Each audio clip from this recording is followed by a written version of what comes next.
Ladies and gentlemen, first of all, I would like to thank one of my subscribers, Beverly Pierce, for this story.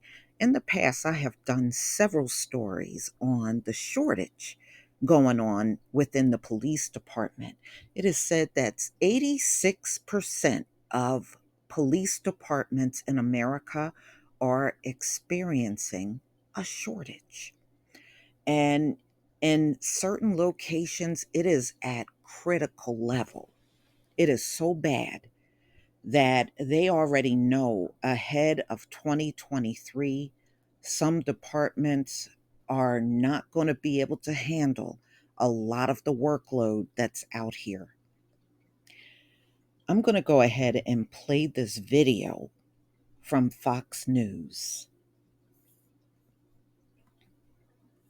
Blue cities suffering double-digit surges across the board, with many saying the defund the police movement is to blame. Critics of the defund campaign say it discourages many people to become officers, leaving the remaining forces stretched thin and burned out. Joining me live is retired Indiana Police Chief Jeff Rash. Jeff, good morning to you. We talked to a lot of police officers on this show, and one thing they all say is that there aren't enough police officers in their department. Why is this happening, and what does this mean for public safety? Yeah, thanks for having me this morning, Carly. And you're exactly right. The law enforcement are speaking out today because they are stressed and they are overburdened with this ongoing crime wave that's going on across the United States.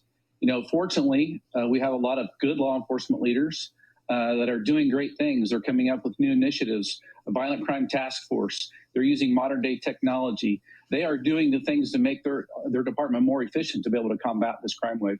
Yeah, but it just shouldn't be that way. Every office, every police department across the country should be funded and staffed at a level that is acceptable for the number of people in their city.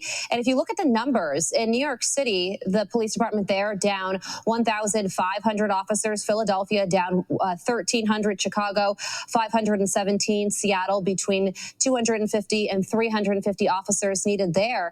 And because of that, crime is going up. And when crime goes up, there are new recruits that say it's just a little too dangerous to become a police officer now. So it's just a vicious cycle. How do you break it? Yeah, certainly. The numbers speak for themselves. And, unfortunately, this is the world we live in today. And, we look at, well, why is this happening? So the soft-handed approach of the prosecution, is it a breakdown of the criminal justice system? I think it's a number of things. And so, that's what law enforcement has to try to dissect and try to build a plan to overcome, whether it comes from recruiting or maintaining their current staffing levels. We talk about defunding or funding law enforcement. I think a lot of law enforcement officers, we all signed up. We knew what the job was going to pay when we went into it. I did it for 37 and a half years. But unfortunately, the target has now seemed to be turned on the backs of law enforcement today. Based upon their actions, this split-second decision can actually mean their life could be ruined for the rest of their life. Unfortunately, there is a negative narrative. The anti-hate police has kicked in now, and it is unfortunately causing havoc in the wave of law enforcement leaving the profession. Yeah. Do you think that city leadership in cities across the country are getting the message? Do you have hope that it might get better and police will feel more supported in the future? Well, I think there are definitely some cities and towns out there that are definitely on track to providing, support for law enforcement. I live here in Florida, and Governor DeSantis has done amazing things for Florida. And I know that there are droves and droves of officers that are traveling and moving from different states to Florida to be law enforcement officer, just because, it was a very supportive state of law enforcement, right. And great things are happening here in Florida. Yeah, we can take a good example of Florida and hopefully repeat it across the board in other cities. Jeff, we got to leave it there. Thank you so much.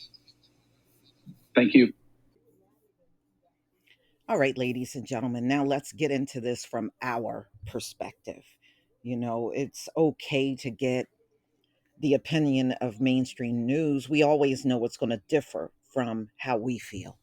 So, some of the most severe staffing issues in policing is in New York City, Chicago, Los Angeles, Philadelphia, Seattle, St. Louis, Louisville, Austin, San Antonio, Phoenix, and Tucson. And if you're in a rural community, it's probably even worse because they already don't have a lot of police in areas like that. And they're even having a hard time keeping cops.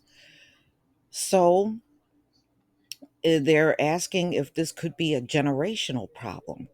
Well, you know what? How do you pretty up something that was created out of ugliness? Policing came out of slavery. The intended target has always been the Black community. It has never been anyone else. This is why we always see police in America take it so easy on other groups, but go all hard and heavy handed on us. And it's not like they have made policing look good. They make policing look awful. Let's face it, you can't go to a police department and attempt to do the right thing. It is virtually impossible in America because America likes corrupt, violent, and cops that are willing to lie all over police reports. Those are the kind of people they want to recruit. The most unruly, nasty attitude, murderous individual they can find. If you're going there to police fairly, they're going to turn on you and squeeze you out and sabotage you or refuse to back you up out there.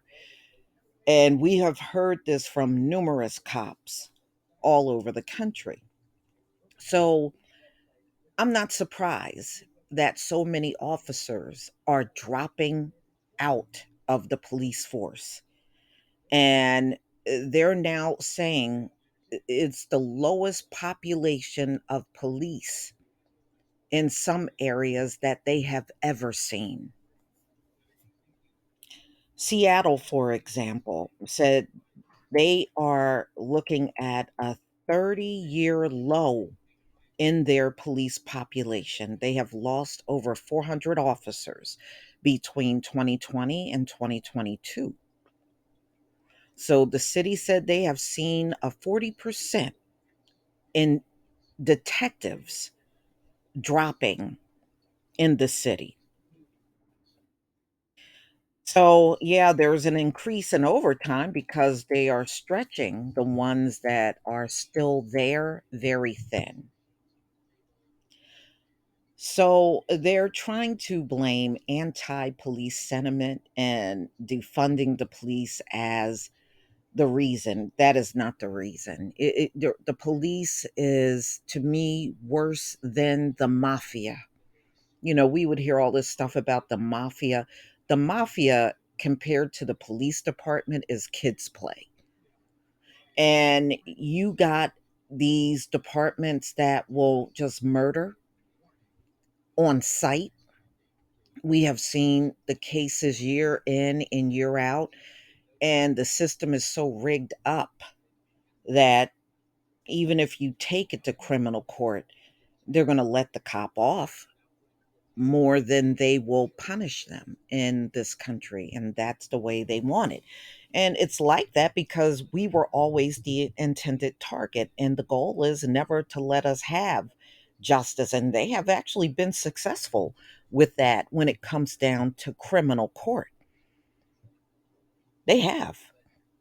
From chattel slavery all the way up until now, we haven't seen what justice looks like. And we never will until the faces of leadership changes. We never will. And policing have played a huge part in that and continue to play a big part in it. So now, ladies and gentlemen, in Chicago, they said the number of active duty officers have been steadily decreasing since 2017. And the Louisville Police Department is about 300 officers short, and they have about 100 officers that are about to retire. Phoenix, they are more than 500 officers short. In St. Louis and its surrounding areas of Jefferson County, they are going through similar issues. So, police chiefs around the country are sounding the alarm. We ask that you please support your police, the sheriff's office said in a Facebook post, along with a copy of the sheriff's deputy resignation. Officers locally and around the country are leaving the profession at an alarming rate. This resignation letter today is another example of what we are seeing. It's not sustainable. Well, really, to be honest with you, all of the racist injustice going on in America is not sustainable. It will go on for hundreds of years, but it won't happen for thousands of years. They are barely hanging on to this system. They're on their way out. I laughed. Someone, a troll, I guess a butt sore troll, came and wrote to me, "You're on your way out." Well, let me clear that up for you. The original people of this earth are never on their way out. All of you Johnny come latelys that came afterwards, you're the ones that will never have a long standing on this earth. You only have a moment here, and that moment is running out fast. You ain't getting rid of the original. I don't care how hard you try. We're never on our way out. We're the original people. So, ladies and gentlemen, the resignations are also pouring in St. Louis Police Department. They're stacking up, and leadership is sounding the alarm.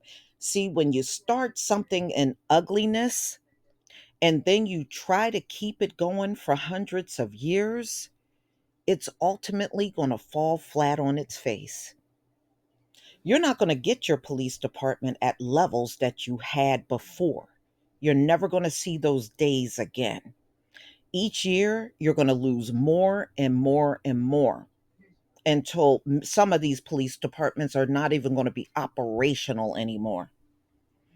But y'all, please tell me what you think about this video. Please leave your comment and subscribe. Don't forget to hit on the notification bell, and I'll see you on the next video. Peace, family.